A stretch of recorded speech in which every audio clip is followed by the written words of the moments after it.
TCS నాసిక్లో జరిగినటువంటి love జిహాద్ ఏదైతే ఉందో ఆ హెచ్ఆర్ఏ హట్స్ దానికి సంబంధించినటువంటి వారందరూ మొత్తం 9 ఎఫ్ఐఆర్లు నమోదయ్యాయి. మొత్తం 9 మందో 10 మందో బయటపడ్డారు. అందులో 7గురిని అరెస్ట్ చేశారు. 2 ఇంకా పరారులో ఉన్నారు. ఇప్పుడు మరొక కొత్త కోణం ఏంటంటే మతం పరంగా తన భార్యని కూడా తిట్టారని ఇప్పుడు ఒక పురుష ఉద్యోగి అంటే మేల్ ఎంప్లాయ్మెంట్ కూడా ఇప్పుడు ఆరోపిస్తుంది. మతం పరంగా తన యొక్క భార్యని నానా రకాలుగా తిట్టేవారు, మానసికంగా కృంగతీసేవారు, అనేక రకాలుగా మోసం చేశారు, మమ్మల్ని నాశనం చేశారు అన్న విధంగా ఇప్పుడు ఆ మేల్ ఉద్యోగి కూడా వస్తున్నాడు. టీసీఎస్ లాంటి సంస్థల్లో కూడా వీళ్ళు ఈ విధంగా దూరిపోయారంటే అర్థం చేసుకోండి పరిస్థితి ఎలా ఉందో.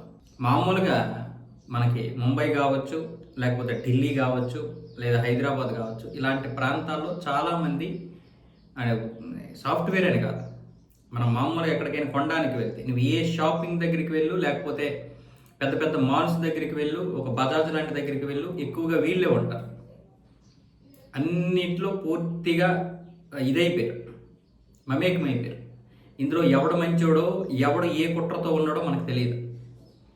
అంత దారుణమైనటువంటి పరిస్థితులు ఉన్నాయి. టీసీఎస్ లాంటి సంస్థలో కూడా మత జిహాదీ ఉందంటే ఇంకా ఎలాంటి ప్రమాదకరమైనటువంటి పరిస్థితుల్లో ఉన్నాం అర్థం చేసుకోండి. ఈరోజు బీజేపీ ఉంది కాబట్టి మహారాష్ట్రలో ఆ కేసుని వెంటనే ఫైల్ చేయగలిగారు. లేకపోతే ఇది ఒక మతోన్మాదం అంటూ దాన్ని ఎక్కడికక్కడ కొట్టిపారేసేవాళ్ళు. ఒకవేళ కాంగ్రెస్ ప్రభుత్వమే అక్కడ ఉంది, లేకపోతే బీజేపీ ప్రభుత్వం ఉంది, కాంగ్రెసే ఉండాల్సిన అవసరం లేదు. బీజేపీ కాకుండా ఏ ప్రభుత్వం ఉన్నా సరే న్యాయం జరగదు.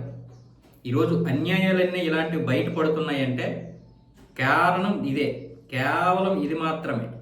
ఒక కేరళ ఫైల్ కంటే దారుణమైనటువంటిది. ఎందుకంటే సాఫ్ట్వేర్లో ఇది దూరిపోయిందంటే చూడండి, 3 స్టేజుల్లో మన వాళ్ళని లొంగ తీసుకుంటారంట. ఒకటేమొచ్చేసి మొదట మన అమ్మాయిలకి సహాయం చేస్తున్నట్లుగా, అంటే వీళ్ళు మొదట బెరుకుగా భయంగా ఉంటారు, వీళ్ళకి ధైర్యం చెప్తూ సహాయం చేస్తారు. రెండో స్టేజ్ ఏంటి అంటే పర్సనల్ విషయాలకు వెళ్తారు, అంటే వాళ్ళతో మమేకమైపోతారు. మూడో స్టేజ్ ఏంటంటే కంట్రోల్లోకి తీసుకుంటారంట. అంటే పైనుంచి ఒత్తిడి ఏదైతే ఉంటుందో వాళ్ళే వేరే వాళ్ళ నుంచి పై ఆఫీసర్స్ నుంచి ఒత్తిడి పెంచుతారు, వీళ్ళే మళ్ళీ ఆ ఒత్తిడి నుంచి వీళ్ళని ఉపశమనం ఇచ్చినట్లుగా నటిస్తారు. దాంతో అమ్మాయి ఏం చేస్తుంది, వీడికి ఇదైపోద్ది, దాసోహం అయిపోద్ది, వీడి లవ్లో పడిపోద్ది. తెలియకుండానే నాకు ఒక సెక్యూరిటీగా వీడు ఉన్నాడు అని ఒక భ్రమలోకి వెళ్ళిపోద్ది. అది ఎవరమైనా అంతే కదా.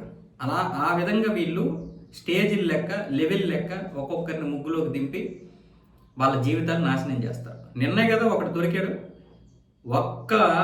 ఒక్కడు 180 మందిని మోసం చేశాడంటే పరిస్థితి ఎంత దారుణంగా ఉందో చూడండి. 180 మందిని మోసం చేసి 350 వీడియోలు తీసి వాటిని షూట్ చేసి వాటిని ఇంటర్నెట్లో పెట్టాడంటే వాడి యొక్క ధైర్యం ఏంటి? ఇవన్నీ కూడా గత ప్రభుత్వాలు ఇచ్చినటువంటి ధైర్యాలు, అవన్నీ పోవడం లేదు. ఇప్పుడిప్పుడే వాళ్ళ యొక్క ఇది కోసాలు కదులుతున్నాయి. ఢిల్లీలో తరుణ్ కుమార్ని చంపిన తర్వాత జరిగిన పరిణామాలు, మళ్ళీ ఇంకొక అబ్బాయిని చంపేశారు. ఇలాంటివన్నీ బయటకు వస్తున్నాయంటే బీజేపీ ఉంది కాబట్టే. కాంగ్రెస్లో ఎందుకు బయటకు రావంటే ప్రభుత్వం సపోర్ట్ చేయదు, పైగా మనల్నే బొక్కలో దోస్తారు. మనం ఎందుకు బయట పెడతాం ఇవి? ఎవడికున్న భయం వాడికి ఉంటుంది. అలాంటప్పుడు శాంతిగా జరిగిపోతుంది, దేశం అంతా ఒక శాంతంగా వెళ్ళిపోతుంది అనుకుంటాం. ఈరోజు రోహింగ్యాలు బీజేపీ వచ్చిన తర్వాత వచ్చిన వాళ్ళు కాదు కదా, మరి అంతకుముందే ఉన్నారు కదా. మనకి రోహింగ్యా అంటేనే తెలియదు కదా, మరి ఇప్పుడు ఎందుకు తెలిసారు? గత 6-7 సంవత్సరాల నుంచే ఎందుకు తెలుస్తున్నారు రోహింగ్యాల గురించి అంటే బీజేపీ మాట్లాడుతుంది, వాళ్ళు మన దేశానికి ప్రమాదం అని మాట్లాడుతుంది. యూసీసీ, ఎన్ఆర్సీ ఇవన్నీ తీసుకొచ్చింది మనకు చెప్తోంది. 370 అమలైనప్పటి నుంచి కూడా మనకి ఏవేవో తెలుస్తున్నాయి. కొన్ని తెలియడమే కాకుండా చైతన్యం కూడా వస్తుంది మనలో. కాబట్టి ఇలాంటి ప్రమాదాల నుంచి బయటపడాలంటే మనం ఖచ్చితంగా మనల్ని సపోర్ట్ చేసే పార్టీని మాత్రమే మనం ఎన్నుకోవాలి.